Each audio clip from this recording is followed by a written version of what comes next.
Americans. The U.S. government and several officials, including the president, have said they were hoping to distribute up to 100 million doses by the end of the year. At this point, more than 15.4 million doses have been distributed. More than 4.5 million Americans have received the shots. Those numbers, according to the CDC.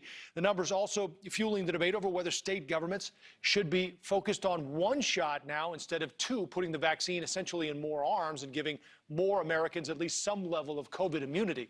NewsNation's Tom Negevin has more tonight from Queens, New York, where the first person in the country to get the vaccine got her second shot today.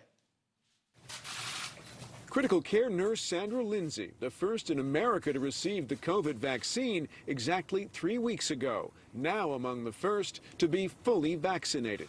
I know that we're not out of the woods yet. We don't have that herd immunity yet, but the burden feels definitely much lighter today. But like major cities around the globe, there is growing concern in New York over the relatively small number of people who've received their first dose of the COVID vaccine, just over 100,000 in a city of 8 million.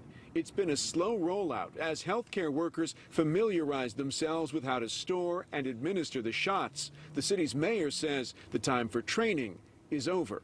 Now, from this point on, 7 days a week, 24/7 has to be the attitude and the approach.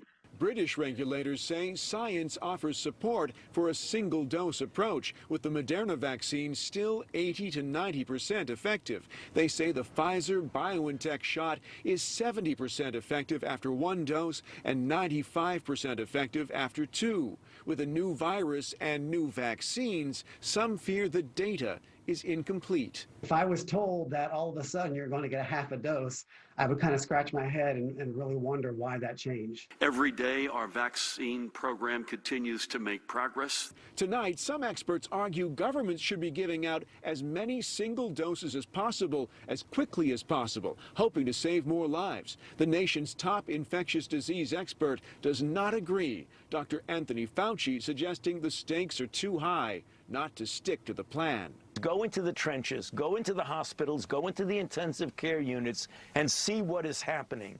Those are real numbers, real people, and real deaths.